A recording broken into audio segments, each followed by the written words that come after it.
இயேசு கிறிஸ்துவின் நாமத்தினாலே இந்த மதிய வேளையிலே உங்களை அன்போடு கூட வாழ்த்துகிறேன். குயவனே, இந்த நிகழ்வின் அடிப்படையிலே அன்பு என்ற வார்த்தை நாம் தியானித்துக் கொண்டிருக்கிறோம். இன்றைக்கும் கலாத்தியர்கள் நிருபம் 2ஆம் அதிகாரம் 20ஆம் வசனத்தை நாம் வாசிக்கின்ற போது, கிறிஸ்துவுடனே கூட சிலுவையில் அறையப்பட்டேன், ஆயினும் பிழைத்திருக்கிறேன். இனி நான் அல்ல, கிறிஸ்துவே எனக்குள் பிழைத்திருக்கிறார். நான் இப்பொழுது மாம்சத்தில் பிழைத்திருக்கிறதோ, என்னில் அன்பு கூர்ந்து எனக்காக தம்மை தாமே ஒப்பு கொடுத்த தேவனுடைய குமாரனை பற்றும் விசுவாசத்தினாலே பிழைத்திருக்கிறேன் என்று அப்போஸ்தலனாகிய பரிசுத்த பவுல் சொல்லுகிற ஒரு வார்த்தையை நாம் வாசிக்க முடியும்.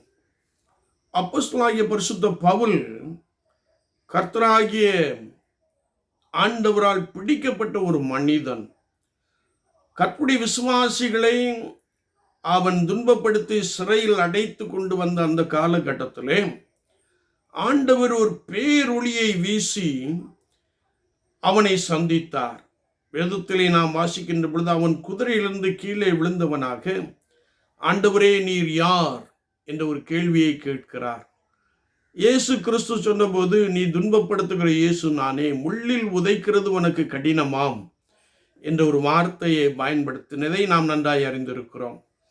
எனவே அவன் இயேசு கிறிஸ்துவால் சந்திக்கப்பட்டு தன்னை ஆண்டவருக்கென்று அர்ப்பணித்து கொண்ட ஒரு மனிதன். அவன் உபவாசம் இருந்து, ரட்சிக்கப்பட்டு உபவாசம் இருந்து, ஞானஸ்நானம் பெற்று பரிசுத்த ஆவியானவரையும் அவன் நிறைவாய் பெற்றிருந்தபடியினாலே கர்த்தருடைய வார்த்தை சொல்லுகிறது, கிறிஸ்துவுடனே கூட சிலுவையில் அறையப்பட்டேன். என்னுடைய பாவங்கள் எல்லாம் நான் சிலுவையில் அறைந்து விட்டேன். என்னுடைய பழைய சுபாவங்களை நான் சிலுவையில் அறைந்து விட்டேன். என்னுடைய ஜென்ம சுபாவத்தை நான் சிலுவையில் அறைந்து விட்டேன். நான் கிறிஸ்துவுக்காக பிழைக்கும்படியாய், கிறிஸ்துவுக்காக வாழும்படியாய் எனது என்ற காரியத்தை அல்லது நான் என்ற காரியத்தை சிலுவையிலே அறைந்து விட்டேன். வேதத்திலே நான் வாசிக்கிறேன், ஆயினும் பிழைத்திருக்கிறேன்.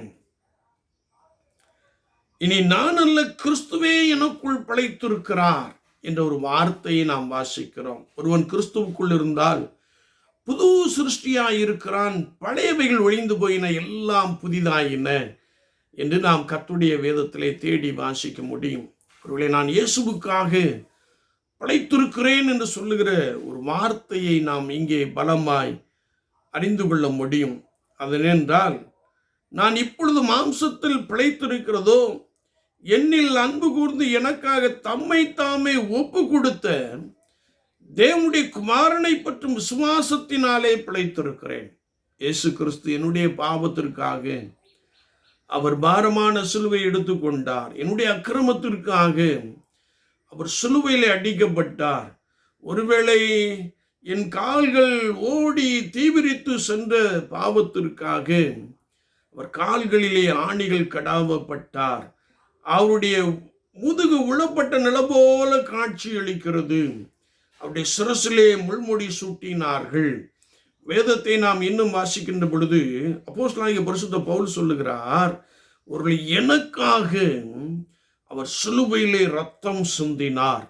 அந்த இயேசு கிறிஸ்து சிலுவையிலே ரத்தம் சிந்தின அந்த பரிசுத்த ரத்தத்தினாலே நான் கழுவப்பட்டு இருக்கிறபடினாலே, அவர் என்னில் அன்பு கூர்ந்து தம்மையே ஜீவ பலியாக ஒப்பு கொடுத்தபடியினாலே, அந்த விசுவாசத்தினாலே நான் பிழைத்திருக்கிறேன் என்று சொல்லுகிறார். என்னை கேட்டுக்கொண்டு இருக்கிற என் அன்பு சகோதரனே, சகோதரியே, நீங்களும் நானும் கெட்டுப்போகாதபடிக்கு இயேசு பாரமான சிலுவை எடுத்துக்கொண்டு அவர் வாரினால் அடிப்பிக்கப்பட்டு அவருடைய சரீரம் முழுவதும் காயங்கள் நிறைந்தவராய், இரத்தம் வழிந்தோடுகிறவராக அவர் காணப்பட்டார். ஏனென்றால் அவர் நம்முடைய பாவங்களை நீக்கும் பொருட்டாக ஜீவ பலியாக தம்மையே அர்ப்பணித்தார். அந்த அன்பு நமக்குள்ளே ஒரு மாற்றத்தை உருவாக்குவதை நாம் தெளிவாய் அறிந்து கொள்ள முடியும். எனவேதான் அப்போஸ்தலனாகிய பரிசுத்த பவுல் சொல்லுகிறார், நான் என்னுடைய ஆசை இச்சைகள் எல்லாவற்றையும் சிலுவையிலே அறைந்து விட்டேன். நான் இயேசுவுக்கென்று ஒரு பரிசுத்த மனிதனாய் வாழ விரும்புகிறேன். இயேசுவுக்காக ஓட விரும்புகிறேன், லக்கை நோக்கி தொடர விரும்புகிறேன் என்று சொல்லிவிட்டு அவர் சொல்லுகிறார். இத்தனைக்கும் காரணம் இயேசு என் மேல் வைத்த அன்பு என்று சொல்லுகிறார். இயேசுவின் அன்பு ஒருபோதும் மாறாது. அவர் உங்களையும் நேசிக்கிறார். அவர் உங்களையும் கழுவி சுத்திகரிக்க போதுமானவராக இருக்கிறார். அந்த கல்வாரி சிலுவையின் அன்பை நீங்கள் ஒரு விஷயம் எண்ணி பாருங்கள். உங்களை கர்த்தருக்கு முன்பதாக தாழ்த்தி கொள்ளுங்கள். அவர் உங்களோடு கிடந்து உங்களை பலமாய் நடத்துவார். நீங்கள் ஒரு புதிய சிருஷ்டியாய் கிறிஸ்து இயேசுவுக்குள் வளருகிறவர்களாய் மாறிவிடுவீர்கள் என்பதாக நாம் வேதத்தின் அடிப்படையிலே நன்றாய் விசுவாசிக்க முடியும். எனவே இயேசு கிறிஸ்துவின் ரத்தம் சகல பாவங்களை நீக்கி நம்மை சுத்திகரிக்கும் என்ற வசனத்தின்படியே ஆண்டவரே என்னை சுத்திகரியும் என்று ஒப்படைத்துக் கொள்வோம்.